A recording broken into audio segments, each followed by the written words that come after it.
by Rashid Khan. Today we will start a new topic in the textbook of biology in 11th class. आज के इस video में हम 11वीं जमात में से इल्म हयातियात में से चैप्टर नंबर 14 जिसका नाम है ह्यूमन 11वीं जमात के चैप्टर नंबर 14 में से ह्यूमन न्यूट्रिशन इस सबक का मुताला करने वाले हैं। हम जानते हैं कि 11th क्लास के टेक्स्ट बुक में जो महाराष्ट्र स्टेट बोर्ड की टेक्स्ट बुक है इल्म हयातियात की बायोलॉजी की, इसमें टोटल 16 चैप्टर है, 16 सबक है। उसमें से इस साल और लास्ट ईयर पिछले साल जो है तो बहुत सारे टॉपिक को रिड्यूस किया गया है। उस रिड्यूस टॉपिक को छोड़कर जो चैप्टर हमको कवर करना है उसमें से एक चैप्टर नंबर 14 है। इसमें से 2-3 टॉपिक जो है तो ये रिड्यूस किए गए हैं जो आपको इस साल नहीं पढ़ना है, इस पर क्वेश्चन नहीं पूछे जाएंगे। इससे मुतालिक डिटेल जो है तो एक वीडियो बनाया गया है रिड्यूस सिलेबस का, जो मैंने आपको ग्रुप के अंदर सेंड किया है। उसको आप देखेंगे और उसमें से जो रिड्यूस सिलेबस के जो टॉपिक है वो अपने अपने कॉपी में लिखेंगे और उसको याद रखेंगे कि ये टॉपिक के ऊपर क्वेश्चन पूछे नहीं जाएंगे। अब जो टॉपिक बच जाते हैं टेक्स्ट बुक के अंदर, उस टॉपिक को हम डिटेल में स्टडी करेंगे। तो आज जो है तो हम ह्यूमन न्यूट्रिशन इस सबक का मुताला करने वाले हैं। 11th क्लास के तमाम तुलबा जो इस साल की जो नई बैच है उनको ये मैं बताना चाहूंगा कि हमारे इस चैनल के ऊपर 11th और 12th क्लास बायोलॉजी के स्पेशल बायोलॉजी के तमाम जो है तो चैप्टर की वीडियो आप देख सकते हैं। इसलिए इस चैनल की लिंक को जो है तो ज्यादा से ज्यादा स्टूडेंट तक शेयर कीजिए और इस चैनल को जरूर सब्सक्राइब कीजिए, लाइक कीजिए, कमेंट कीजिए और शेयर कीजिए। और जो है तो अपने नोट्स और अपने जो है तो मुताले को अपडेट रखिए। तो आज जो है तो हम ह्यूमन न्यूट्रिशन इस टॉपिक के बारे में देखेंगे। जैसा कि आप सब जानते हैं, जैसा कि ह्यूमन न्यूट्रिशन कहते हैं अमले तग़ज़िया, या फिर जो है तो हम ग़िज़ा जो खाते हैं उसको पचाते हैं और पूरा प्रोसेस होता है और जब अनयूज मटेरियल का एलिमिनेशन जिस्म से हो जाता है, इस तमाम प्रोसेस को हम न्यूट्रिशन का नाम देते हैं।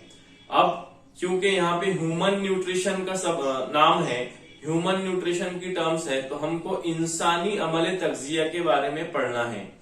तो तमाम 11 के स्टूडेंट जितने भी जो है तो इल्म हयातियात या फिर साइंस से ताल्लुक रखते हैं उनको जो है तो ये छोटी छोटी टर्म्स याद रखना जरूरी है। जैसे मिसाल के तौर पर न्यूट्रिशन है डाइजेशन, इजेशन, इंजेशन, एब्जॉर्प्शन, ये तमाम जो तो साइंसी टर्म्स है जो आपको आगे भी आते रहेगी और बेसिक टर्म्स है। तो हम इन टर्म्स को, इन डेफिनेशन को इस वीडियो में डिटेल में देखने वाले हैं। तो आइए शुरू करते हैं ह्यूमन न्यूट्रिशन। अब यहाँ पे न्यूट्रिशन का एक जो लफ्ज है, जैसे मैंने बताया कि ह्यूमन इंसानी अमले तग़ज़िया, ये हमको इसकी स्टडी करना है। तो न्यूट्रिशन क्या चीज है? तो nutrition is nothing but the sum of process का मजमुआ या तमाम जो है तो अमाल का मजमुआ। कौन से अमाल? From consume and utilises food substance. मतलब यहाँ पे जब हम कोई ग़िज़ाई मादों को जिस्म के अंदर दाखिल करते हैं या जिस्म के अंदर मुंह के जरिए से हम जब वो ग़िज़ाई मादों को खाते हैं, वहां से लेकर तो कहां तक? यूटिलाइजेस फूड सब्सटेंस, इस्तेमाल करने तक के, यानी उन ग़िज़ाई मादों से हासिल होने वाले मुख्तलिफ किस्म के जो है तो मादे है, जैसे विटामिन है, प्रोटीन है, फैट है, मिनरल्स है, ये तमाम ग़िज़ाई मादों का इस्तेमाल जब तक हम जिस्म के अंदर नहीं कर लेते, तो कंज्यूम से लेकर यूटिलाइजेशन तक जो प्रोसेस है वो कहलाएगा न्यूट्रिशन। यहाँ पर हम एक सिंपल टर्म्स में याद रखना है कि consume and utilization of food substance, इसको हम क्या बोलेंगे? न्यूट्रिशन का नाम हम देंगे। और इसके बदले में क्या होगा हमको? जब हम ग़िज़ा को खा लेंगे, ग़िज़ा को पचा लेंगे, ग़िज़ा का इंतजाम हो जाएगा, तो इसके बदले में हमको एनर्जी मिलेगी, got energy to do any activity.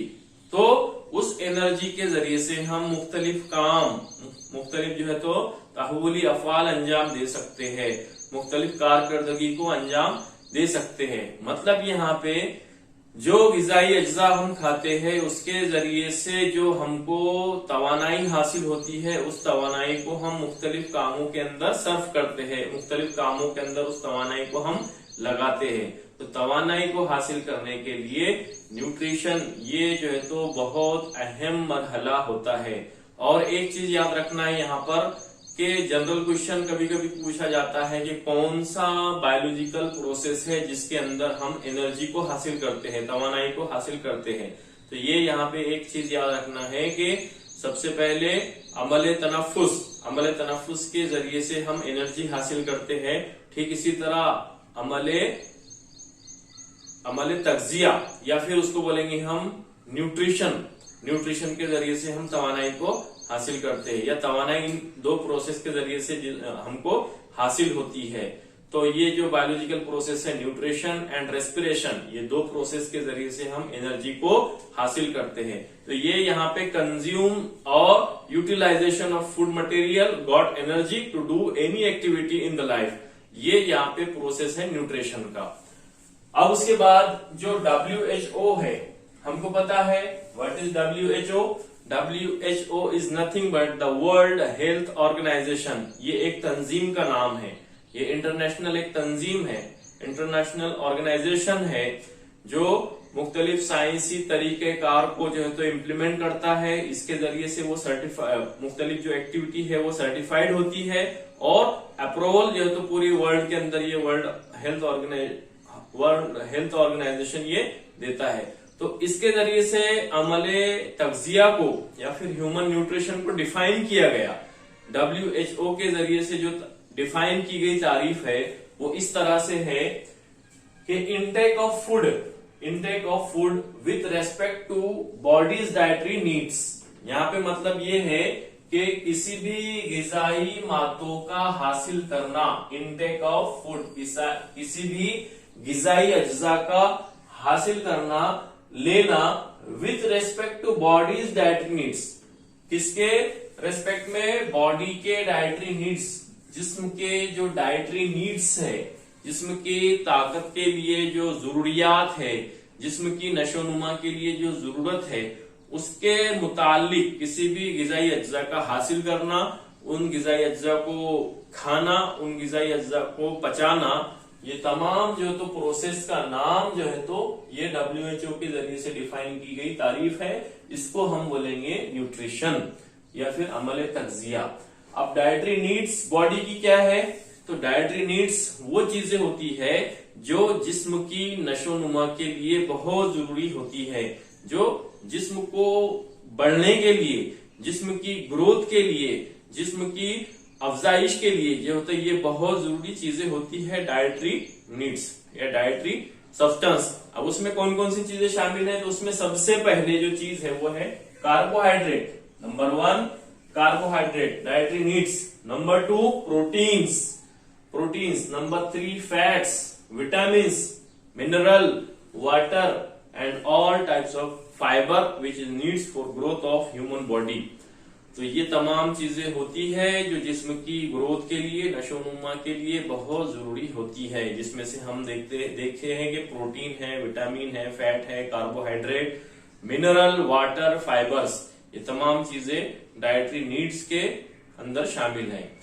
तो intake of food with respect to body dietary needs, तो ये चीजें उसके अंदर शामिल होना, ये अमल कहलाएगा अमल तग़ज़िया या फिर ह्यूमन न्यूट्रिशन। और ये जो तारीफ डिफाइन की गई ये किसके जरिए से? ये वर्ल्ड हेल्थ ऑर्गेनाइजेशन के जरिए से जो है तो ये डिफाइन की गई, बयान किया गया इस तारीफ को। तो ये हो गई तारीफ। अब उसका प्रोसेस कैसा है? जो प्रोसेस है डाइजेशन का, ये फिर न्यूट्रिशन का प्रोसेस के अंदर सबसे पहले इंजेक्शन मतलब किसी चीज को जिस्म के अंदर मुंह के जरिए से दाखिल करना, वो कहलाएगा इंजेक्शन। फिर उसके बाद है डाइजेशन कहलाएगा हजम करना, जिस्म के अंदर जो चीज दाखिल किए हमने मुंह के जरिए से, वो ग़िज़ा चबाकर खा लिए, और वो स्टमक के अंदर चली गई, जाने के बाद में उसका डाइजेशन होना, उसका हजम होना जरूरी है, ये प्रोसेस है। फिर उसके बाद में एब्जॉर्प्शन है उसका जज्ब होना, जिस्म के अंदर उसका जज्ब होने से मुराद जितनी भी जरूरत की चीजें हैं, जितनी भी नशोनुमा के लिए जरूरी है जिस्म के, उन चीजों का जिस्म के अंदर जज्ब होना, इंजजाब होना, वो कहलाएगा एब्जॉर्प्शन। एसिमिलेशन मतलब तमाम चीजें जो जज्ब हो गई उनको क्या करना, हमने कंज्यूम करना, उसको जो है तो यूटिलाइज कर लेना। जैसे मिनरल है, फैट है, विटामिन है, प्रोटीन है, ये गिजाई मादों से एब्जॉर्ब हो गई, जज्ब हो गई। तो उन जज्ब की गई चीजों को मुख्तलिफ कारकर्दगी के अंदर यूटिलाइज करना, वो कहलाएगा assimilation. And last one is ईजेशन। ईजेशन कहते हैं जो गैर जरूरी फासिद मादे है ना, एक्सक्रीटरी प्रोडक्ट हम उसको कहते हैं, उनका जिस्म से बाहर एलिमिनेट कर देना, उनका जिस्म से बाहर खारिज कर देना, ये कहलाएगा ईजेशन। यहां पर मुराद अमल इस्तिखराज। तो कंज्यूम से लेकर ईजेशन से लेकर ईजेशन तक ये तमाम प्रोसेस न्यूट्रिशन का है। ईजेशन भी जो है तो अमले तगजिया के अंदर या फिर न्यूट्रिशन के अंदर शामिल है ईजेशन, क्योंकि यहाँ पे अगर हम फासिद मादे जिस्म से बाहर नहीं खारिज करते हैं तो वो जिस्म के लिए नुकसानदा साबित होते हैं, वो जिस्म के लिए नुकसान पहुंचाने का सबब बनते हैं। तो ईजेशन भी ये न्यूट्रिशन के अंदर आ जाएगा। ईजेशन कहते हैं फासिद मादों को या इस्तिखराजी मादों को जिस्म से बाहर खारिज कर देना। तो ये प्रोसेस होने के बाद क्या होगा, एनर्जी हासिल होगी, गॉट एनर्जी, तवानाई हमको हासिल होगी। और उस तवानाई किसके जरिए से, मुख्तलिफ किस्म के ऑर्गेनिक मटेरियल जो गिजा के अंदर शामिल है, मुख्तलिफ किस्म के नामियाती मुरक्कबात जो गिजा के अंदर शामिल है, उनके जरिए से। और ये जो गिजाई मादे हैं ये ना सिर्फ तवानाई को पैदा करेंगे बल्कि जिस्म की ग्रोथ के लिए और for growth and tissue repair. इसी तरह जो टिश्यू होती है, नसीजे होती है, मुख्तलिफ जिस्म जो है तो जिस्म के अंदर मुख्तलिफ नसीजे होती है, बाफ्त होती है, टिश्यूज है, उन टिश्यूज की रिपेयरिंग का काम, उन टिश्यू की नसीजों की जो तो रिपेयरिंग का काम और उसको जो है तो उम्दा तरीके से नशोनुमा होने का काम, ये भी जो तो इन गिजाई मादों के जरिए से जो हासिल होने वाले नामियाती मुरक्कबात है उनके जरिए से अमल में आती है। तो गिजाई मादों से हासिल होने वाले मुख्तलिफ किस्म के नामियाती मुरक्कबात ये जिस्म को ग्रोथ करने में मदद करते हैं, नशोनुमा करने में मदद करते हैं। इसी तरह से जो टिश्यूज होती है उनके रिपेयर का काम करते हैं। ठीक है, ये हो गया इसका प्रोसेस। अब यहाँ पे जो सबसे पहला प्रोसेस है वो है हमारा डाइजेशन का।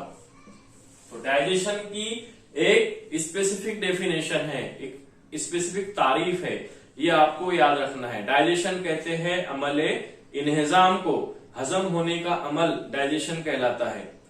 तो यहां पर जो टेक्स्ट बुक में डेफिनेशन दी गई है वो डेफिनेशन जो तो इस तरह से है कि प्रोसेस अमल है एक तरह का, प्रोसेस बाय विच कॉम्प्लेक्स कहते हैं पेचीदा मुरक्कबात को, कॉम्प्लेक्स पेचीदा मुरक्कबात, the process by which complex non diffusible and non absorbable food substances are converted into simple, diffusible and assimilable substances is called digestion।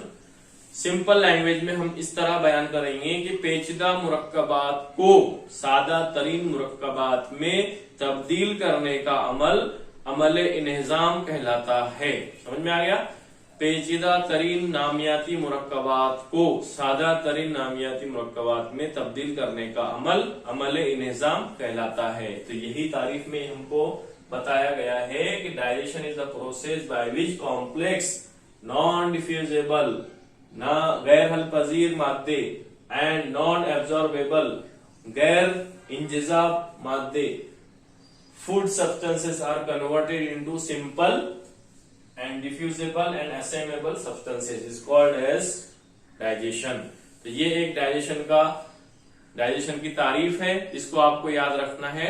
Digestion के बाद में जो ह्यूमन डाइजेस्टिव सिस्टम है, इसके बारे में हम डिटेल में मुताला करने वाले हैं। ह्यूमन डाइजेस्टिव सिस्टम, तो इसमें जो सबसे पहले हमको देखना है कि वो किन किन नुकात के ऊपर मुश्तमिल होता है। ह्यूमन डाइजेस्टिव सिस्टम किन किन नुकात के ऊपर मुश्तमिल होता है, उसको हम वन बाय वन इसके अंदर ह्यूमन डाइजेस्टिव सिस्टम के बारे में हम मालूमात हासिल करने वाले हैं। इसके पहले हमने डाइजेस्टिव सिस्टम ऑफ ह्यूमन, इसकी तारीफ देखे। अब तारीफ के बाद में जितना भी ह्यूमन डाइजेस्टिव सिस्टम का डायग्राम है, उसका प्रोसेस है, उसमें कितने पॉइंट है, ये हम डिटेल में देखने वाले हैं। तो यहाँ पर सबसे पहले आपको ये याद रखना है कि ह्यूमन डाइजेस्टिव सिस्टम ये 5 पॉइंट के ऊपर मुश्तमिल होता है। 5 पॉइंट के ऊपर मुश्तमिल होता है। उसमें सबसे पहला होता है एलिमेंट्री कैनाल। अब it consist of alimentary canal and associated digestive gland. सबसे पहला मेन जो है तो एलिमेंट्री कैनाल है, गिजाई नाली होती है, और उससे एसोसिएटेड जितने भी डाइजेस्टिव ग्लैंड है, चाहे वो टंग हो, टीथ हो, और दूसरे रिलेटेड एसोसिएटेड ग्लैंड हो, ये एलिमेंट्री कैनाल के अंदर आ जाएगी। तो सबसे पहली जो पॉइंट है हमारा वो है alimentary canal is the main point of digestive system of human being, alimentary canal. उसके बाद जो दूसरा है, अच्छा, एलिमेंट्री कैनाल के अंदर जो एसोसिएटेड डाइजेस्टिव ग्लैंड है वो है माउथ, उसके बाद टीथ, टंग, फेरिंग्स, ओइसोफेगस। इसके ऊपर ये एलिमेंट्री कैनाल इतनी चीजों के ऊपर डिपेंड होता है डाइजेस्टिव सिस्टम के अंदर। तो एलिमेंट्री कैनाल के अंदर सबसे पहले माउथ है, उसके बाद में टीथ है, टंग, फेरिंग्स, ओइसोफेगस। अब नंबर 2 जो है, दूसरा पॉइंट वो है स्टमक। स्टमक के अंदर 3 पॉइंट है। स्टमक के 3 पार्ट होते हैं। नंबर 1 कार्डियक, दूसरा फंडस, तीसरा है पाइलोरिस। स्टमक जो दूसरा पॉइंट है डाइजेस्टिव सिस्टम में, उसमें 3 पॉइंट हमको पढ़ना है, कार्डियक, फंडस और पाइलोरिस। ये तमाम जो तो 3 जो तो स्टमक या पेट के हिस्से या एब्डोमेन के हिस्से कहलाएंगे। ये हो गया दूसरा। अब तीसरा जो पॉइंट है डाइजेस्टिव सिस्टम के अंदर वो है स्मॉल इंटेस्टाइन, है ना, छोटी आंत जिसको हम कहते हैं, छोटी आंत।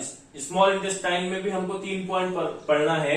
उसमें सबसे पहला है डियोडिनम, उसके बाद में दूसरा है जेजुनम, उसके बाद तीसरा है इलियम। तो इस तरह से ये जो 3 पॉइंट इसके अंदर मौजूद है, डियोडिनम, जेजुनम और इलियम, ये हो गया स्मॉल इंटेस्टाइन। चौथा पॉइंट है लार्ज इंटेस्टाइन का, वो हमको पढ़ना है। इसके अंदर जो है तो 3 पॉइंट पढ़ना है, सीकम, कोलोन और रेक्टम। ये 3 पॉइंट हमको लार्ज या बड़ी आंत के अंदर पढ़ना है। और जो 5वां पॉइंट है लास्ट वाला डाइजेस्टिव सिस्टम के अंदर, वो है एनस का। तो इस तरह से ह्यूमन डाइजेस्टिव सिस्टम ये मुकम्मिल 5 नुकात के ऊपर मुश्तमिल होता है। और इन 5 नुकात को हम स्टेप बाय स्टेप एक एक करके डिटेल में देखने वाले हैं। तो उसमें जो सबसे पहला जो पॉइंट है वो है एलिमेंट्री कैनाल का। वो किसका है? वो है एलिमेंट्री कैनाल का। ये एलिमेंट्री कैनाल पहला पॉइंट है, जिसके अंदर एलिमेंट्री कैनाल पहला पॉइंट है जिसके अंदर मुख्तलिफ किस्म के एसोसिएटेड ग्लैंड्स या एसोसिएटेड वुदूद शामिल है। उसमें सबसे पहला है माउथ या मुंह का हिस्सा। अब एलिमेंट्री कैनाल क्या चीज है? तो एलिमेंट्री कैनाल का डिस्क्रिप्शन हम इस तरह से बयान कर सकते हैं कि ये एक लॉन्ग टिब्यूलर स्ट्रक्चर है। ये एक लॉन्ग टिब्यूलर स्ट्रक्चर है और कैसा है?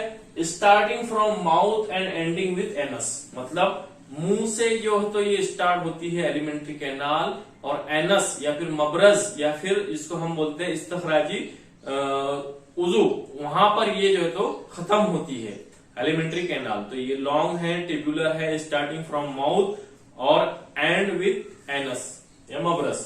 तो यहाँ पे इसका डिस्क्रिप्शन इस तरह से बयान कर सकते हैं। इसी तरह से इसकी जो लंबाई है एलिमेंट्री कैनाल की, जो लंबाई होती है ये 8 से 10 मीटर लॉन्ग रहती है।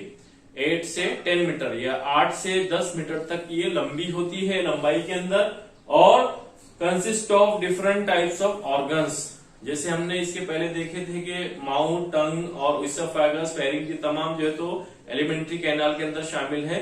तो यहाँ पर कंसिस्ट ऑफ डिफरेंट ऑर्गन्स। तो एलिमेंट्री कैनाल ये लॉन्ग ट्यूबुलर स्ट्रक्चर होता है और starting from mouth end with anus end 8 to 10 metre long. इतना डिस्क्रिप्शन एलिमेंट्री कैनाल का हमको बयान करना है अगर क्वेश्चन आता है तो। अब जो एसोसिएटेड ग्लैंड है या एसोसिएटेड ऑर्गन्स है इसके एलिमेंट्री कैनाल के, उसमें सबसे पहला है माउथ। तो माउथ को हम डिटेल में देखने वाले हैं। माउथ को दूसरे वर्ड में या दूसरे अल्फाज के अंदर हम ओरल या फिर बकल कैविटी भी कहते हैं। Mouth is also called as buccal cavity या oral cavity in other terms. अब ये जो कंसिस्ट है, माउथ कैसा रहेगा, फ्लेशी लिप्स से, अगले जो होंठ है ऊपर और नीचे दो होंठ से मिलकर ये बना हुआ रहेगा। Side wall are form of cheeks, और माउथ की जो साइड वॉल रहेंगी या साइड की दीवारें जो रहेगी ये गालों से मिलकर बनेंगी या चिक्स से मिलकर बनेंगी। Roof is form by palate and floor by tongue. Roof जो रहेगा, बेस इसका कैसा रहेगा, ये एक पैलेट फॉर्म में रहेगा और फ्लोर बाय टंग, और टंग जो है तो इसके अंदर ये बेसमेंट का काम करेगी, फ्लोर का काम करेगी टंग। और internally it is made by mucus membrane.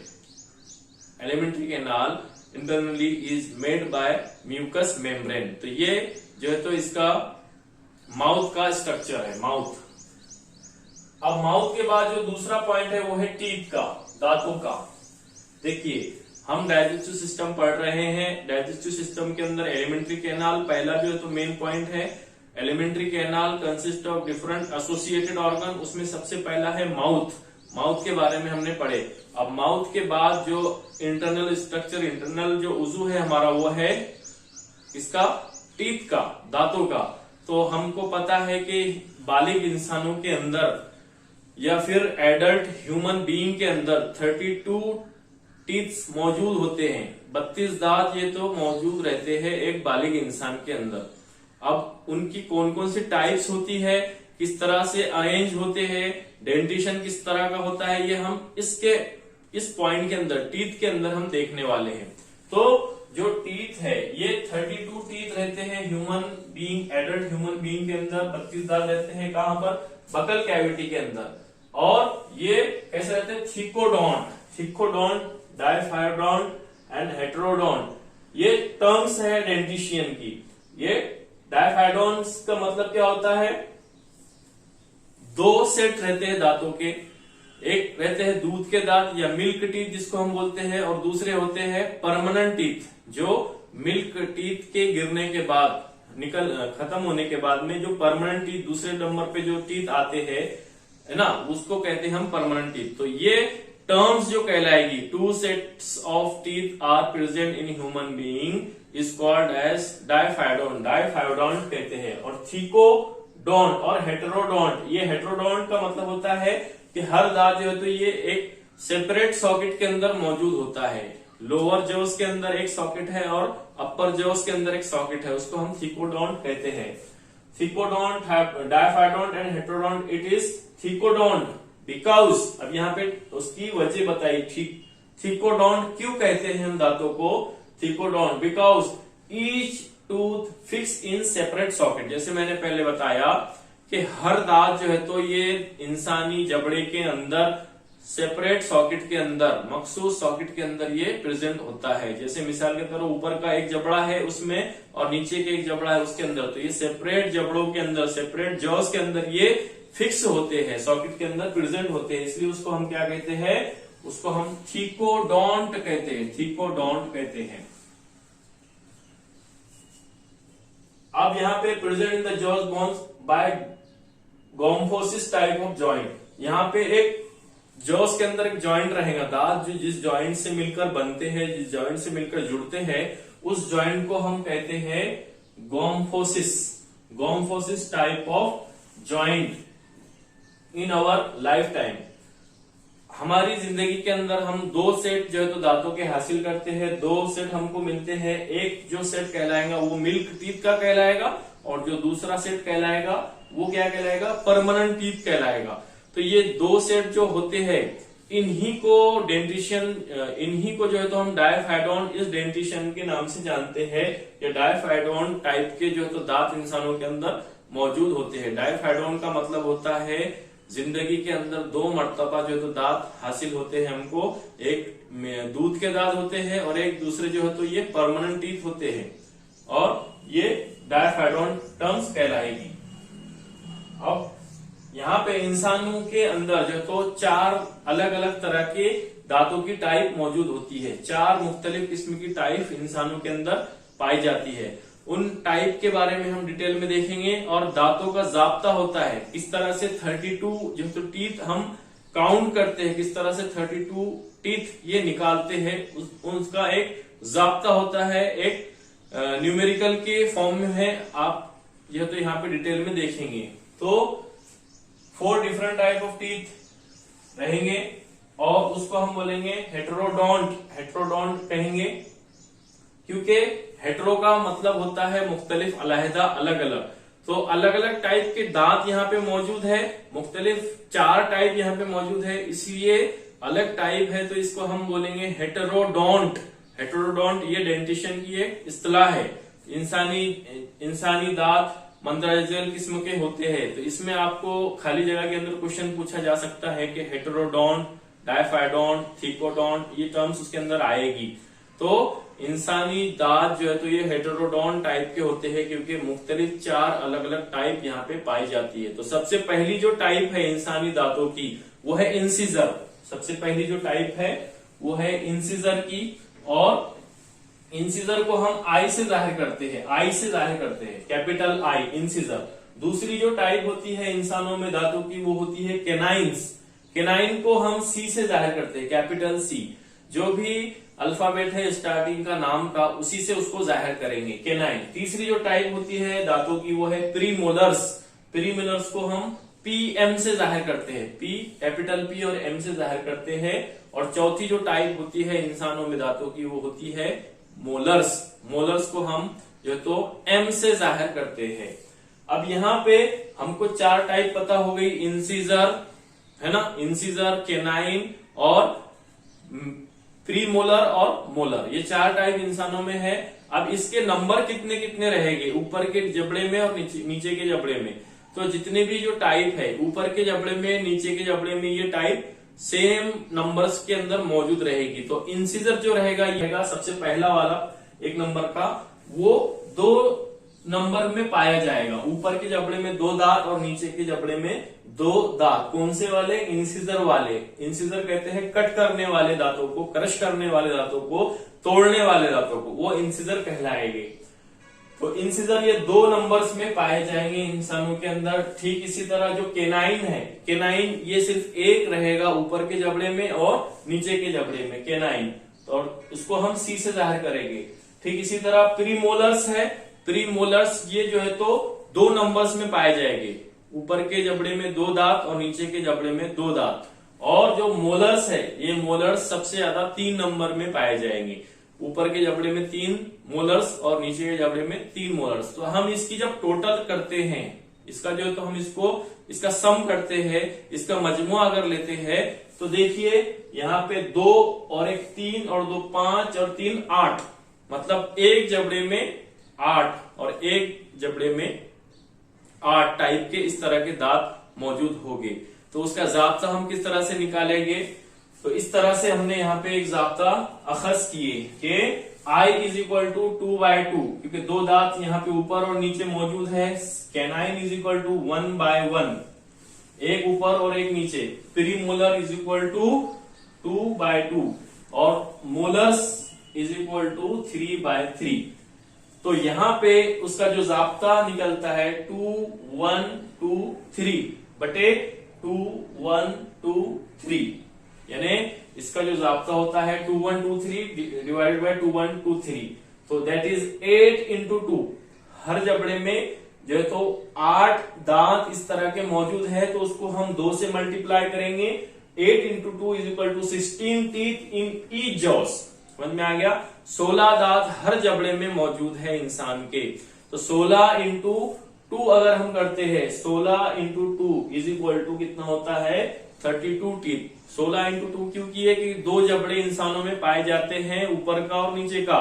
तो हर जबड़े में 16 दांत, तो 2 जबड़ों के अंदर ये 32 दांत या 32 दांत बालिग इंसानों में पाए जाते हैं। तो इस तरह से दांतों की टाइप और उसका जाब्ता, ये आपके लिए इंपॉर्टेंट टॉपिक है, इंपॉर्टेंट पॉइंट है।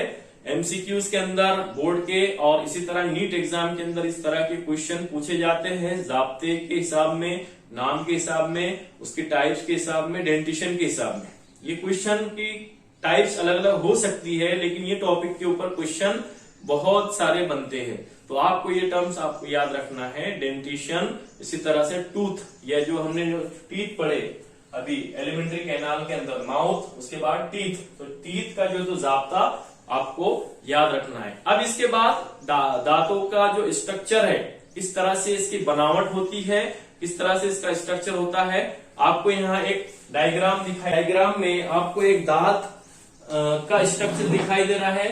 दांत के अंदर क्या है, देखिए स्ट्रक्चर के अंदर टूथ एनाटॉमी, एनाटॉमी दी गई है दांतों की। इसमें जो सबसे ऊपरी हिस्सा है सफेद वाला, वो कहलाएगा क्राउन का, और जो निचला हिस्सा है रेड कलर का, वो कहलाएगा रूट, जड़ का हिस्सा। क्राउन वाला हिस्सा मतलब ताज, दांतों का जो ताज होता है, ताज वाला हिस्सा होता है ऊपर का, वो क्राउन का हिस्सा कहलाएगा। और रूट जो होती है, जड़ का जो हिस्सा होता है, जो जिसके जरिए से दांत जुड़े होते हैं हमारे माउथ के अंदर, उसको हम रूट वाला हिस्सा कहेंगे। तो क्राउन का जो हिस्सा है डायग्राम में आपको दिखाई दे रहा है, सबसे पहला इनेमल, दूसरा है डेंटाइन और तीसरा है पल्प। यहाँ पे ये मौजूद है। तो ये दांतों का स्ट्रक्चर है। अ tooth consist of the portion that project एबो गम कॉल्ड क्राउन। गम के ऊपर का हिस्सा, उसको हम क्राउन कहते हैं। And the root that is made up of 2 or 3 projection which are embedded in gum. जो गम के अंदर एम्बेडेड है, जुड़ा हुआ है, उसको हम क्या कहेंगे, उसको हम बोलेंगे root. A short neck connect the crown with the root. The crown is covered by the hardest substance of the body called enamel. अब यहाँ पे क्वेश्चन बनता है कि hardest substance of the body क्या है, तो वो है इनेमल। आपको याद रखना है कि जो दांतों के अंदर हार्डेस्ट सब्सटेंस होता है, the crown is covered by the hardest substance of the body called enamel. ये आपको याद रखना है। तो क्राउन वाले हिस्से में आपको सबसे पहला इनेमल दिखाई दे रहा है डायग्राम के अंदर, तो ये इनेमल को याद रखना है। Animal is made up of calcium phosphate and calcium carbonate. Animal किससे बना होता है, तो वो बना होता है कैल्शियम फॉस्फेट से और कैल्शियम कार्बोनेट से बना होता है। Basic shape of tooth is derived from dentine. Basic shape किससे बनता है, ये डेंटाइन, जो एनिमल के नीचे से, नीचे का हिस्सा आपको डायग्राम में दिखाई दे रहा है, उससे बना होता है। A calcified connective tissue. Calcified मतलब कैल्शियम से बना हुआ होती है, कनेक्टिव टिश्यू जोड़ने वाली नसीजे। The dentine encloses a cavity called pulp. अब डेंटाइन ये एक कैविटी से मिलकर बना होता है, छुपा होता है, जुड़ा होता है। उस कैविटी को हम क्या कहते हैं, उस कैविटी को हम क्या पल्प कहते हैं, pulp cavity. It is filled with connective tissue pulp. और किससे फिल होता है, कनेक्टिव टिश्यू से ये फिलअप होता है। Pulp cavity contain blood vessel. इस खला के अंदर, इस पल्प कैविटी के अंदर, जैसे आपको डायग्राम में दिखाई दे रहा है कि रेड कलर के वहां पे नसीजे है, वेसल्स है। ये वेसल्स, ये छोटी छोटी नालियां, ये क्या होती है, ब्लड वेसल्स होती है, और नर्व होते हैं, आसाब होते हैं दांतों के अंदर भी। Pulp cavity has extension in the root of tooth called root canal. Pulp cavity से एक एक्सटेंशन निकलता है, एक जो है तो जंक्शन निकलता है, और वो कहा होता है in the root of the tooth, in the root of the tooth. जड़ों के अंदर, दांतों की जड़ों के अंदर ये पाया जाता है, उसको हम रूट कैनाल के नाम से जानते हैं। The dentine of the root of tooth is covered by cementum. ये जो डेंटाइन है, root of the tooth is covered by cementum से कवर्ड होता है। अब bone like substance that attach the root to the surrounding socket in the gum. Root जो रहेगी, attach the root to the surrounding socket in the gum. Bone like substance है cementum, हम जिसको कह रहे हैं सीमेंटम। अ बोन लाइक सब्सटेंस हड्डी नुमा स्ट्रक्चर होता है, दैट अटैच जो जुड़ा होता है the root to the surrounding socket in the gum, अतराफ के जो है तो सराउंडिंग के सॉकेट्स के गम के अंदर ये जुड़ा होता है। The study of teeth with respect to their number, arrangement, development etc is known as dentition. Dentition की तारीफ हम इस तरह से बयान कर सकते हैं कि दांतों की जो है तो नंबर का मुताला और उनकी तरतीब का मुताला और उसकी नशोनुमा का मुताला, ये डेंटिशन कहलाता है। तो यहाँ पर स्ट्रक्चर ऑफ टीथ ये हमारा कंप्लीट होता है। दूसरा जो सिस्टम है ये जो है तो हमने देखे थे कि एलिमेंट्री कैनाल सबसे पहला पॉइंट था। उस एलिमेंट्री कैनाल के अंदर सबसे पहला उसके अंदर था माउथ हमने देखे थे।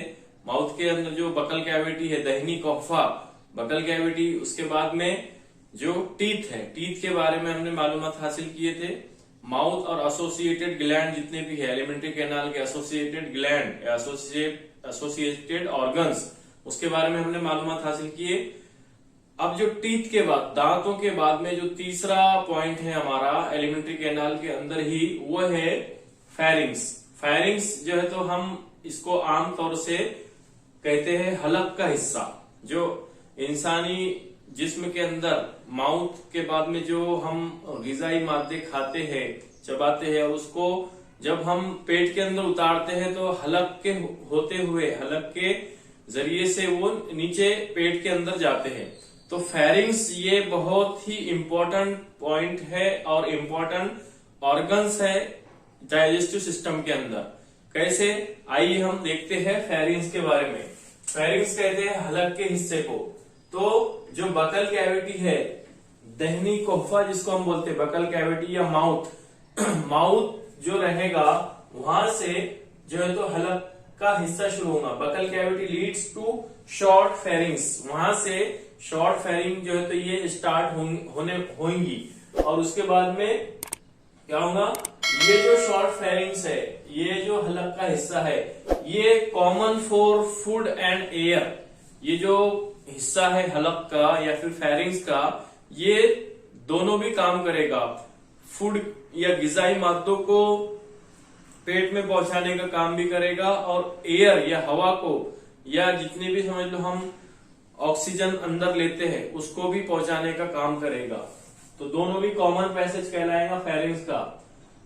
और it is made by, it is leads to upper trachea. जब फेरिंग्स यहाँ पे स्टार्ट होगा तो फेरिंग के जरिए से जो ऊपरी हिस्सा रहेगा फेरिंग्स का, वो कहलाएगा ट्रकिया का। Trachea pharynx into the trachea. अब जो फेरिंग्स है, ये हलक का हिस्सा है, ये ट्रकिया के अंदर ओपन होगा, और जो ओपनिंग रहेंगी उसकी, उस ओपनिंग वाले हिस्से को हम कहेंगे ग्लोटिस, GLOTTIS, ग्लोटिस। तो ये जो ग्लोटिस रहेगा, जिसको हम हलक के अंदर, तो ये ग्लोटिस के जरिए से ये ट्रकिया के अंदर ओपन होगा। और ग्लोटिस जो रहेगा ये कवर्ड रहेगा एक कार्टिलेजिनस फ्लैप से। ग्लोटिस ये एक ग्लाफ रहेगा, इसके अतराफ में कवरिंग रहेंगी, उस कवरिंग को हम कहेंगे इपीग्लोटिस। उस कवरिंग को हम कहेंगे इपीग्लोटिस। जो हलक का हिस्सा है उसको हम ग्लोटिस कहते हैं। ग्लोटिस का जो हिस्सा कवर रहेगा ग्लाफ के जरिए से, या एक कवरिंग रहेगा, कार्टिलेज का फ्लैप रहेगा उसके अतराफ में, उसको हम इपीग्लोटिस कहेंगे। इपीग्लोटिस इट क्लोज ड्यूरिंग स्वेलविंग, डिग्लूटिशन। इपीग्लोटिस ये जब हम ग़िज़ाई मादों को चबाते हैं, खाते हैं और स्वेलिंग करते हैं, उस वक्त क्या होगा कि ये इपीग्लोटिस का हिस्सा ये कैसा रहेगा, क्लोज रहेगा, बंद रहेगा। ठीक है, क्यों बंद रहेगा? To prevent the entry of food in trachea, ताकि ग़िज़ा जो सांस की नाली है ना, ट्रकिया, सांस की नाली के अंदर किसी भी तरह के ग़िज़ाई मादे ना जा सके, उससे नुकसान ना हो सके। इसलिए ये कुदरती निजाम है कि जब हम कोई ग़िज़ाई मादों को चबाते हैं, खाते हैं, तो उस वक्त जो एपिग्लोटिस का हिस्सा रहेगा ये क्लोज्ड कंडीशन में रहेगा, क्लोज रहेगा, ताकि जो ग़िज़ाई अज्जा है ये सांस की नाली में ना जा सके। तो जो एपिग्लोटिस है it close during swallowing, prevent entry of food into the trachea, trachea के अंदर ना जाना चाहिए, इसलिए वो क्लोज रहेगा स्वेलिंग टाइम के दौरान। Lowering region of pharynx is called as oesopharynx, ठीक है। जो निचला हिस्सा रहेगा फेरिंग्स का उसको हम बोलेंगे ओसोफेरिंग्स।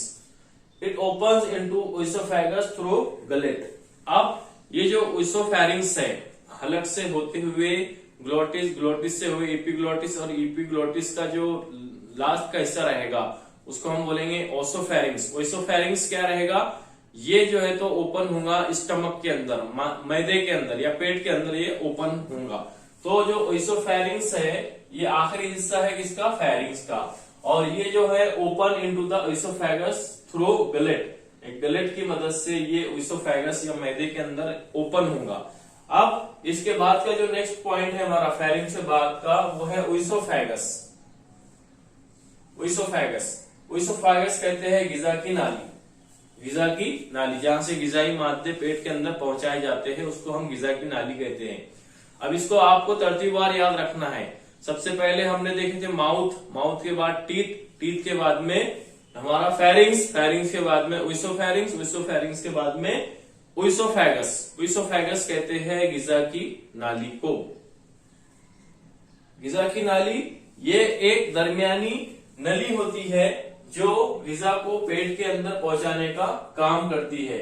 अब देखो थिन मस्कुलर ट्यूब, ये जो रहेगी ओसोफेगस, ओसोफेगस कैसी रहेंगी, थिन रहेंगी, बारीक रहेंगी, मस्कुलर्स, मुख्तलिफ किस्म के मसल से मिलकर बनी हुई रहेंगी, मस्कुलर रहेगी, है ना, और लचकदार रहेगी। बिहाइंड ट्रकिया, और कहाँ रहेंगी ये, ट्रकिया के पीछे रहेगी। ट्रकिया जो रहेगी सांस की नाली जिसको हम कहते हैं, उस ट्रकिया के पीछे ग़िज़ा की नाली मौजूद रहेगी। और कैसी रहेंगी, तकरीबन 25 सेंटीमीटर लॉन्ग ट्यूब रहेंगी ये। कौन सी, ओसोफेगस, ग़िज़ा की नाली तकरीबन 25 सेंटीमीटर लॉन्ग, लंबी रहेगी। और कहाँ होती हुई जाएंगी, लॉन्ग ट्यूब और piercing neck, central rib cage, pierces diaphragm and join stomach. यहां से गर्दन से गुजरती हुई जो जाएगी वो सीने के पीछे से, सीने के बाद में डायफ्राम जो रहेगा, जहां पर हमारा दिल मौजूद रहता है, वो डायफ्राम के हिस्से से गुजरते हुए डायरेक्ट मैदे के अंदर वो ज्वाइन होंगी, मैदे के अंदर वो जुड़ जाएगी। तो ये ग़िज़ा की नाली और सांस की नाली आपस में जो है तो मिली हुई रहेगी, आपस में एक साथ लंबाई के साथ नीचे पहुंचेगी। लेकिन जो ग़िज़ा की नाली है ओसोफेगस, ये कहाँ, ये डायरेक्ट मैदे से जुड़ी हुई होगी, जबकि जो सांस की नाली है ये कहाँ जुड़ी हुई होगी, ये फेफड़ों से जुड़ी हुई होगी। तो इस तरह से ये ओसोफेगस की या ग़िज़ा की नाली यहाँ पर है। अब स्टमक के अंदर ज्वाइन होंगी, ज्वाइन होने के बाद में क्या, ये जो है oesophagus lies by mucus cell, mucus cell से बनी हुई है। और म्यूकस जो रहेगा ये क्या काम करेगा, म्यूकस लुब्रिकेट फूड पैसेज। ग़िज़ा की नाली जो हम ग़िज़ाई अज्जा खाते हैं तो उसको लुब्रिकेट होना जरूरी है, क्योंकि अगर लुब्रिकेट नहीं होगा तो ग़िज़ा की नाली के अंदर कोई चीज अटकने की या जो है तो एक मुश्किल पैदा करने का जरिया बन सकती है। तो ये प्रॉब्लम नहीं होना, इसलिए ऑलरेडी कुदरत ने एक ऐसा निजाम बनाया है कि जो ग़िज़ा की नाली होती है इसमें जो सेल्स या मसल्स जो होते हैं ये म्यूकस से बने होते हैं। और म्यूकस से बनने की वजह से क्या होगा, जब हम कोई चीज खाते हैं तो वो ऑलरेडी ग़िज़ा के पैसेज को, ग़िज़ाई रास्ते को क्या करते हैं, लुब्रिकेट करते हैं और गीला रखते हैं, ताकि कोई चीज हलक में या जो ग़िज़ा की नाली है इसमें कोई मुश्किल ना पैदा करे या अटक ना पाए। तो इसलिए हम यहाँ पर ये एक बात याद रखना है कि जो ग़िज़ा की नाली है वो म्यूकस सेल से बनी होती है, और म्यूकस सेल म्यूकस क्या करेगा, लुब्रिकेट करेगा फूड पैसेज को, जो हम ग़िज़ा खाते हैं उस पैसेज को पूरा, ग़िज़ा की नाली से लेकर स्टमक तक, वहां पर वो लुब्रिकेशन का काम करेगा। और ये जो है हिस्टोलॉजिकली कैसा रहेगा, लॉन्जिट्यूडिनल मसल और सर्कुलर मसल से बना हुआ रहेगा। जब अगर हम इसकी हिस्टोलॉजी देखें, अगर हम इसकी स्टडी करेंगे हिस्टोलॉजिकली, इसकी खलियात का मुताला करेंगे हम, तो ये जो खलियात है, ये जो खलियात बने हुए रहेंगे इसके, वो कैसे रहेंगे, वो लॉन्जिट्यूडिनल मसल रहेंगे, तूली खलियात रहेंगे और सर्कुलर और दायरवी खलियात रहेंगे। तो इस तरह के ये लॉन्जिट्यूडिनल हमको हिस्टोलॉजी इसकी दिखाई देगी। इसी तरह the rhythmic wave of these muscles, जो हमने मसल्स की स्टडी की है अभी, कौन सी मसल्स, लॉन्जिट्यूडिनल मसल और सर्कुलर मसल, जिसकी वजह से दोनों मिलकर गिजा की नाली को बनाते हैं। तो इनका जो रिदमिक वेव है ना, रिदमिक वेव, एक मौज आएगी इनके अंदर, एक मौज की लहर रहेगी इसके अंदर, रिदमिक वेव कहते हैं उसको, वो कहलाएगी पेरिस्टाल्सिस। पेरिस्टाल्सिस एक प्रोसेस है, rhythmic wave of the longitudinal muscle and circular muscles of oesophagus is called as peristalsis. Peristalsis की मदद से that helps in passage of food through oesophagus. oesophagus से जो फूड मटेरियल आ रहे हैं वो क्या करेंगे, अपने गिजाई मादों को डायरेक्ट पेरिस्टाल्सिस की मदद से ढकेलेंगे, किसके अंदर, स्टमक के अंदर या oesophagus के अंदर। तो पेरिस्टाल्सिस एक प्रोसेस है जिसकी वजह से जो गिजाई अज्जा है ये ढकेले जाते हैं अगले जो है तो पोर्शन के अंदर, अगले जो है तो हिस्से के अंदर, अगले आजा के अंदर। तो यहाँ पर ओइसोफेगस के अंदर जो रिदमिक वेव है लॉन्जिट्यूडिनल मसल की और सर्कुलर मसल्स की, उसको हम पेरिस्टाल्सिस कहते हैं। पेरिस्टाल्सिस एक प्रोसेस होता है जिसकी वजह say that help in passage of food through oesophagus. तो यहाँ पे ओइसोफेगस का जो काम है गिजा की नाली का, गिजा को जो है तो पेट के या मैदे के अंदर जो तो पहुंचाने का काम गिजा की नाली अंजाम देती है बाय अ पेरिस्टाल्सिस प्रोसेस। अब अगला जो टॉपिक है हमारा वो है स्टमक, नंबर 2 का स्टमक, मैदा। अब यहाँ पे एलिमेंट्री कैनाल के जो जितने हिस्से हैं स्टार्टिंग से, माउथ, टीथ, उसके बाद फेरिंग्स और ओइसोफेगस, यहाँ पे ये कंप्लीट होता है। अब जो दूसरा हिस्सा है डाइजेस्टिव सिस्टम का वो है स्टमक का। स्टमक का मेन पार्ट है मैदा या पेट का हिस्सा हम कहेंगे इसको, ये मेन हिस्सा है डाइजेस्टिव सिस्टम का। यहाँ पे पूरा जो प्रोसेस होता है गिजा का इंतजाम और गिजा का पचना और जितना भी प्रोसेस होता है ये यहाँ पे अंजाम पाएगा।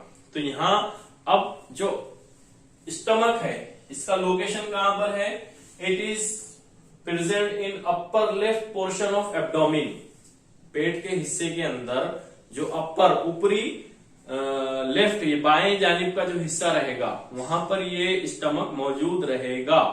अब ये अपर लेफ्ट पोर्शन में रहेगा, it is muscular sac like. कैसा रहेगा, मस्कुलर सैक लाइक रहेगा, थैलीनुमा स्ट्रक्चर रहेगा और उजलाती रहेगा। मस्कुलर मतलब उजलाती रहेगा, उजलाती थैलीनुमा स्ट्रक्चर जिसकी साख्त रहेगी और दिखने में कैपिटल जे जो रहेगा इंग्लिश अल्फाबेट का कैपिटल जे की तरह रहेगा और 25 से 30 जो है तो सेंटीमीटर लंबा रहेगा। कितना, 25 से 30 सेंटीमीटर लंबा रहेगा। तो ये हो गया इसका स्ट्रक्चर। स्ट्रक्चर कैसा रहेगा, पहले तो लोकेशन बताना है कि जो स्टमक है ये स्टमक एब्डोमिन के अपर लेफ्ट पोर्शन के अंदर मौजूद रहेगा।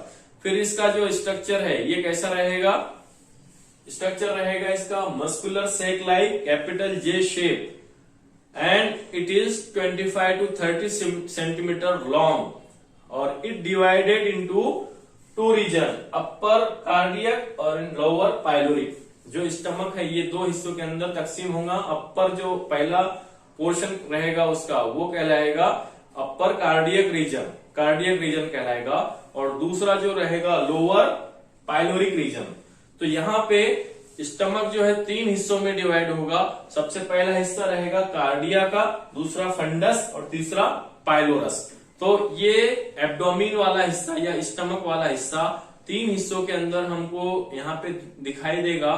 मैं आपको एक डायग्राम बताना चाहूंगा, उस डायग्राम की मदद से हम इस स्टमक के हिस्से को समझेंगे। स्ट्रक्चर ऑफ स्टमक ये आपको कॉपी के अंदर ड्रॉ करना है विथ लेबलिंग। तो ये आपको शक्ल में दिखाई दे रहा है स्टमक की डायग्राम। तो हमने बताया कि जो स्टमक है ये मेन जो है तो 3 हिस्सों के अंदर डिवाइड होगा। सबसे पहला कार्डिया वाला, दूसरा फंडस और तीसरा पाइलोरस। तो देखिए स्टार्टिंग में जो ट्यूब दिखाई दे रही है, नली दिखाई दे रही है, वो है ओइसोफेगस की। ओइसोफेगस के जस्ट लोअर हिस्सा जो को रहेगा कॉर्नर वाला, वो रहेगा गैस्ट्रो ओइसोफेगल जंक्शन। एक जंक्शन रहेगा, मिलाप रहेगा वहां पे ओइसोफेगस के दरमियान में और किसके दरमियान में, स्टमक के दरमियान में।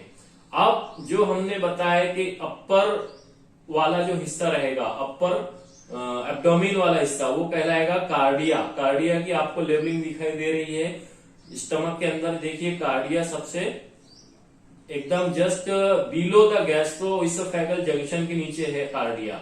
फिर उसके बाद में उसके थोड़ा सा स्लाइटली साइड में फंडस वाला हिस्सा है, फंडस दरमियानी हिस्सा कहलाएगा।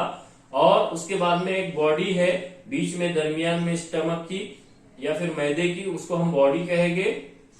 और जो लास्ट वाला हिस्सा है, आखिरी का जो लास्ट में है नीचे दिया हुआ, वो है पाइलोरस।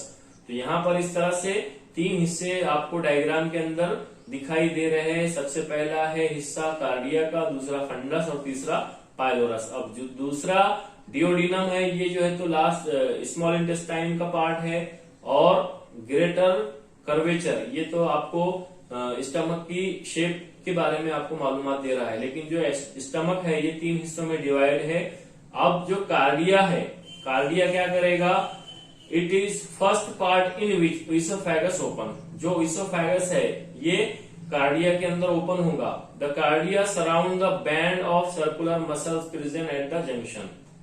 ठीक है, बैंड ऑफ सर्कुलर मसल्स रहेंगे, ये जंक्शन के अंदर मौजूद रहेंगे। और ये इससे कार्डिया जो है तो ये घिरा हुआ रहेगा, इसके सराउंडिंग में ये सर्कुलर मसल्स मौजूद रहेंगे।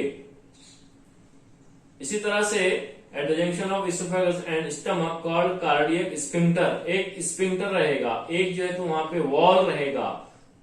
उस स्फिंक्टर को the cardiac sphincter prevent back flow और regurgitation of food from stomach to oesophagus. तो वो वाल इसलिए रहेगा, वो स्फिंक्टर इसलिए रहेगा ताकि जो फूड मटेरियल रहेंगे, द कार्डियक स्फिंक्टर प्रिवेंट, ये इंपॉर्टेंट पॉइंट है, कार्डियक स्फिंक्टर क्या करेगा, प्रिवेंट करेगा बैक फ्लो और regurgitation of food from stomach to oesophagus.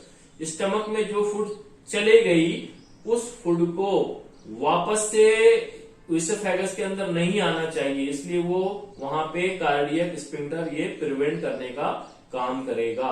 तो कार्डियक में कार्डियक स्फिंक्टर रहेगा जो प्रिवेंट करेगा back flow of food from stomach to oesophagus. दूसरा हिस्सा है fundus, it is the dome shape region above and left of cardia. देखिए cardia के एबो में और लेफ्ट हिस्से के अंदर फंडस आपको लेबलिंग में दिखाई दे रहा है, फंडस। तो ये डोम शेप है और क्या है, लेफ्ट साइड में above and left side of cardia में मौजूद है। आपको सिर्फ इतना याद रखना है। बॉडी क्या है, बीच में दरमियान में it form the large central portion of stomach that store the food. Body के अंदर सिर्फ स्टोर जो ये फूड जो है तो स्टोर रहेगी, बॉडी के अंदर सिर्फ फूड स्टोर की जाएगी, उसको हम बॉडी वाला हिस्सा कहेंगे। अब जो तीसरा हिस्सा है स्टमक का वो है pylorus. It is a narrow posterior region of stomach. देखिए पाइलोरस कहां दिखाई दे रहा है डायग्राम में, सबसे नीचे का हिस्सा जहां पर जो है तो लार्ज इंटेस्टाइन स्टार्ट हो रही है, वहां पर आपको पाइलोरस का लेबल दिखाई देगा। It is a narrow posterior region of stomach. Posterior कहते हैं निचले हिस्से को। It open into duodenum. Duodenum large intestine का हिस्सा है, तो पाइलोरस जो है ये कहां ओपन होगा, डिओडिनम में ओपन होगा। The initial part of small intestine शुरुआती हिस्सा है स्मॉल इंटेस्टाइन का। This opening is guarded by a set of sphincter. यहां पर भी स्फिंक्टर मौजूद रहेंगे। जो ओपनिंग है, स्टमक की ओपनिंग हो रही है यहाँ पे, किसके अंदर, लार्ज या स्मॉल इंटेस्टाइन के अंदर जो है तो ओपनिंग हो रही है, किसकी, स्टमक की। This opening is guarded by a set of sphincter muscles called pyloric sphincter. जिस तरह से हमने कार्डियक स्फिंक्टर देखा था, ठीक इसी तरह यहाँ पे पाइलोरिक स्फिंक्टर लगा हुआ है। अब वो किस लिए? It regulate the flow of food from stomach to intestine. जिस तरह हमने बैक फ्लो को प्रिवेंट किया था स्टमक से इसोफेगस में, ठीक इसी तरह यहाँ पर पायलोरस के अंदर एक स्पिंटर लगा हुआ है जो रेगुलेट करेगा flow of food from stomach to intestine, small intestine.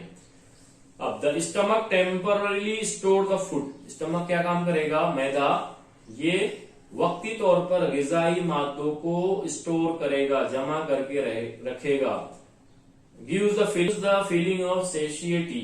It churns the food and help in mixing the food with gastric juice. इसी तरह से इसका जो काम रहेगा चर्निंग ऑफ फूड का रहेगा, फूड मिक्सिंग का रहेगा, एंड फूड हेल्प करेगा mixing the food with gastric juice. इसी तरह से गैस्ट्रिक जूस जो रहेंगे जो हाजमे के लिए मददगार साबित होंगे, उनके साथ मिक्सिंग इसके अंदर होंगी, इसके अंदर स्टमक के अंदर। तो ये हो गया स्टमक का जो तीसरा हिस्सा है पायलोरस।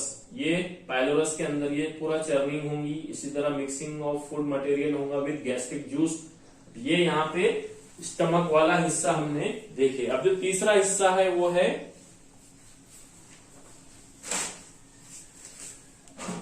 उसके बाद है लास्ट है हमारा स्मॉल इंटेस्टाइन। तीसरे नंबर का लास्ट जो है स्मॉल इंटेस्टाइन को हम कहते हैं छोटी आंत।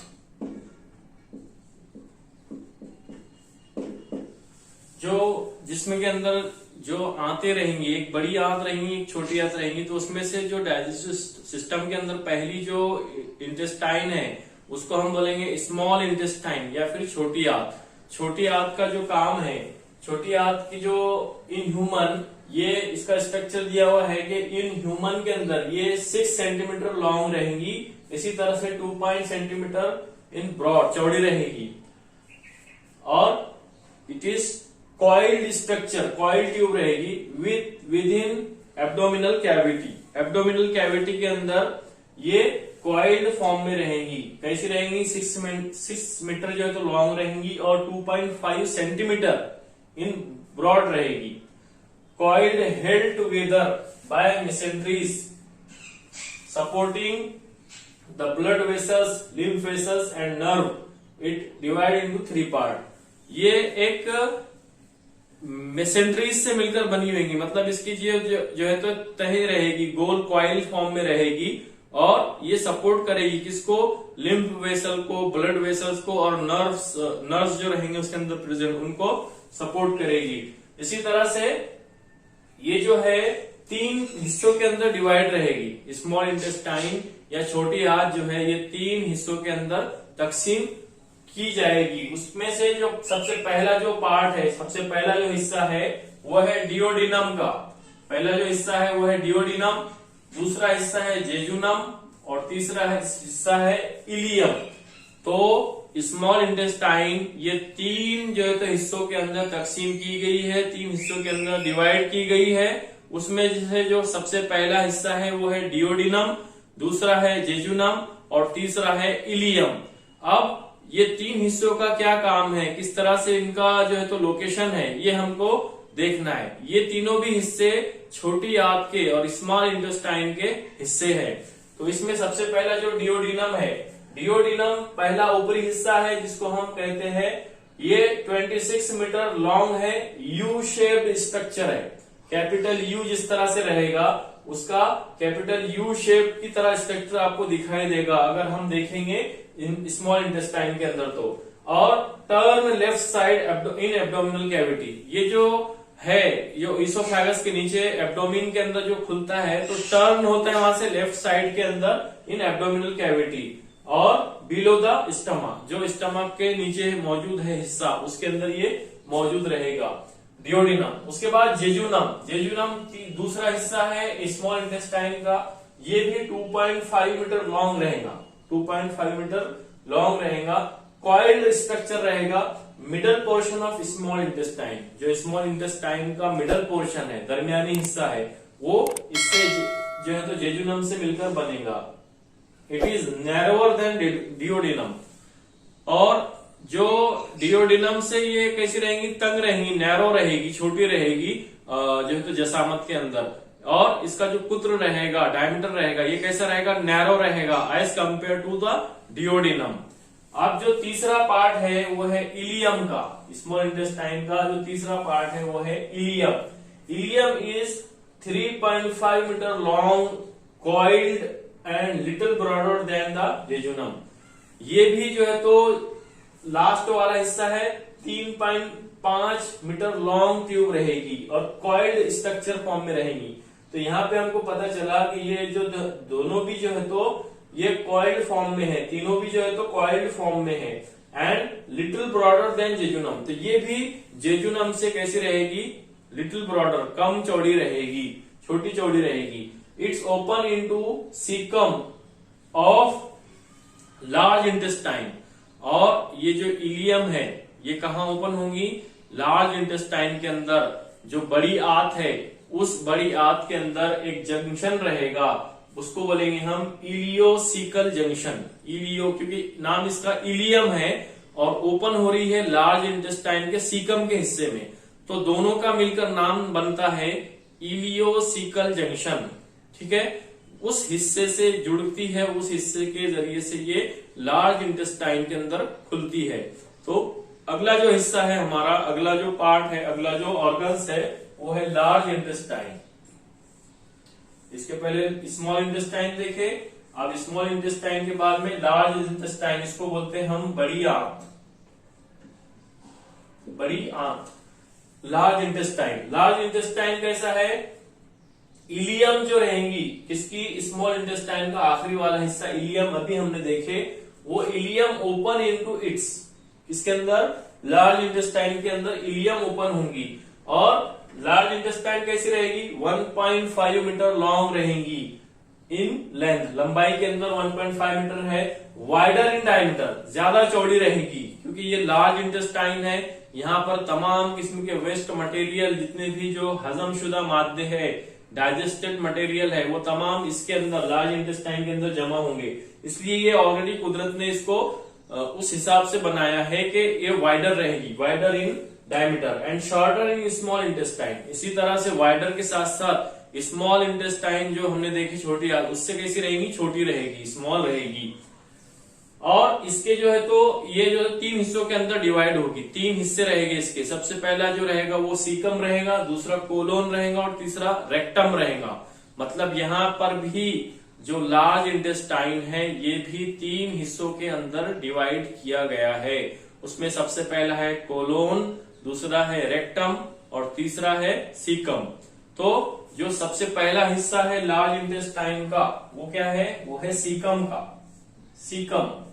अब caecum is nothing but the small blind sac at the junction of ileum and colon. जैसे हमने देखे थे इलियोसिकल जंक्शन, तो वही है यहाँ पे इलियम एंड कोलोन, ये जंक्शन के ऊपर ये खुलेगा। कौन सा, सीकम वाला हिस्सा। It is 6 centimetre in length, लंबाई के मुताबिक ये 6 सेंटीमीटर है। It host some symbiotic micro organism. अब यहाँ पे सोचने वाली बात है कि जो सीकम है, सीकम के अंदर ऐसा निजाम बनाया गया कि यहाँ पर भी सम सिम्बायोटिक माइक्रो ऑर्गेनिज्म मौजूद होते हैं। इंसानी जिस्म के अंदर जो लार्ज इंटेस्टाइन है, बड़ी आंत है, उसके अंदर जो सीकम वाला हिस्सा है वहां पे भी कुछ माइक्रो ऑर्गेनिज्म मौजूद रहेंगे जो क्या करेंगे, जो वेस्ट मटेरियल रहेंगे, नुकसानदा मादे रहेंगे, जो जिस्म के अंदर मुख्तलिफ किस्म की बीमारियां पैदा करने वाले होंगे, अज्जा होंगे, उन अज्जा को वो खा जाएंगे, उन अज्जा को वो खत्म करेंगे वहां पे। तो ये सिम्बायोटिक रिलेशनशिप रहेगा आपस में इन माइक्रो ऑर्गेनिज्म का यहाँ पे होना। गोया के पूरी तमाम जो है तो सिस्टम को, पूरे निजाम को एक अच्छी और उम्दा तरीके से चलाने के लिए यहाँ पे ये निजाम रखा गया है। तो ये सीकम के अंदर क्या रहेगा, सम सिम्बायोटिक माइक्रो ऑर्गेनिज्म प्रेजेंट रहेंगे।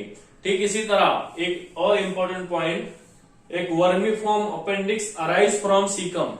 जिस तरह से इंसानों के अंदर अपेंडिक्स जो तो ये बढ़ जाता है, उसका ऑपरेशन करना पड़ता है, तो सीकम जो है ये सीकम के बाहरी किनारे से ही, सीकम के निचले किनारे से ही एक वर्मीफॉर्म अपेंडिक्स, वहीं से ये जो है तो अराइज होती है, ओपन होती है और क्या करती है, ये वेस्टिजियल ऑर्गन है इंसानों के अंदर, ह्यूमंस के अंदर।